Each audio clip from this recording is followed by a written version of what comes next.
There's 16 adults in the family group text. My sister goes to women's marches, my dad stormed the Capitol. I'm just saying everybody's in there. My sister's like, we're pregnant, guess the gender. I'm like, you should let them decide. My sister put in the family group text, she goes, pray for Malachi, he's having a tough day. And everybody in the group text is like, praying for Mally, we love him. I go, what's going on? And she texted me directly, you know how they backdoor text you? Yeah. She came around back, she goes, what do you mean? I go, what happened? She goes, he has tendonitis in his thumbs from holding the iPad. I go, I'm not praying for that, dude. I'm not putting that up to the God of the universe with my name on it. Just widows, orphans, missionaries. Mally wants to watch Paw Patrol. No. No topic is off limits for comedian extraordinaire John Crist's new special on YouTube called John Crist Would Like to Release a Statement. The Christian comic is selling out shows, as he always has. It's called his emotional support tour, but he needs no emotional support. He just wants your money to buy tickets to his shows. And this Tuesday is releasing a new song, Every Christian Music Video. The title explains it all, basically a parody of every Christian music video ever made. John Crist joins us right now. And John, welcome. Congratulations on all your success. You're way too productive. You're making other Americans feel bad. Do you want to use this time to apologize?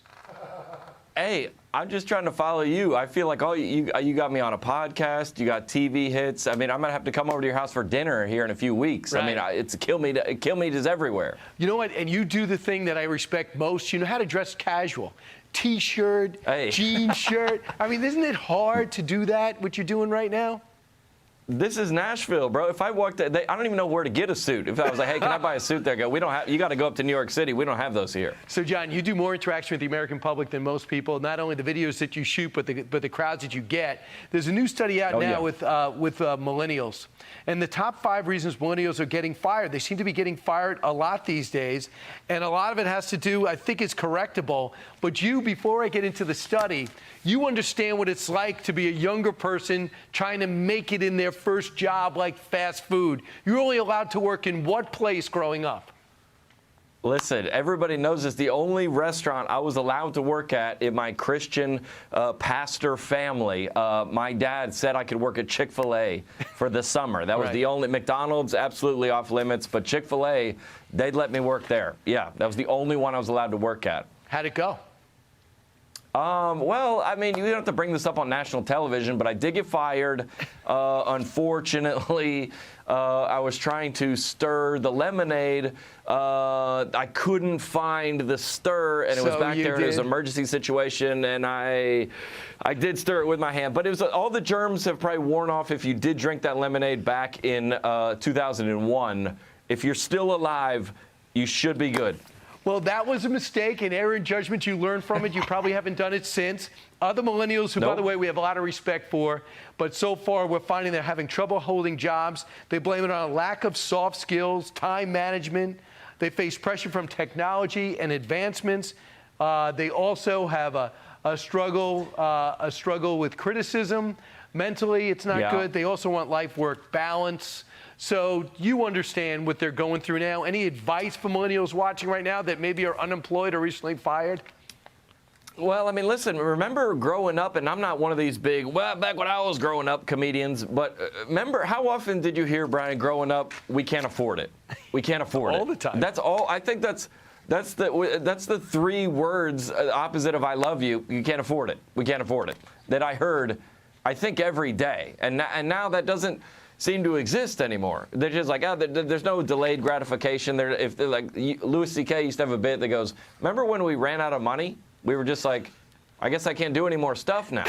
and that hasn't existed in 20 years, bro. And John, what you're simply saying is, if you don't have any money and can't do any stuff, then you're not going to get fired. There's a desperation that makes you a better worker. Now let's talk about this.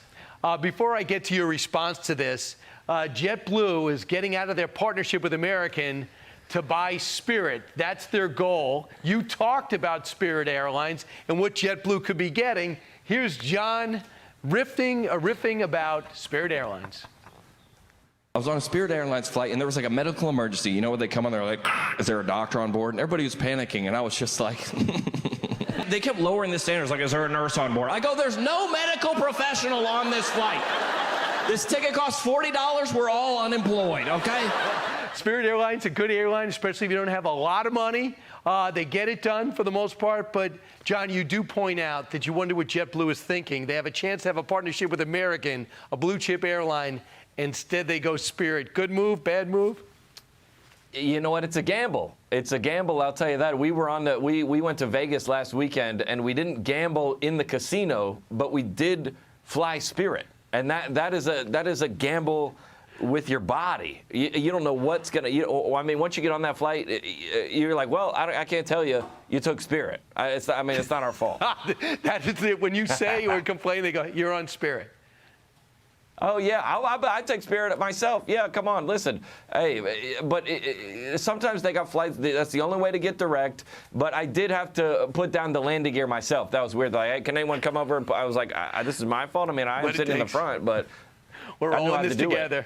John Crist, we're going to see you on the road. Check out John Crist's live tour. On July 21st, he's going to be in Goshen, Indiana.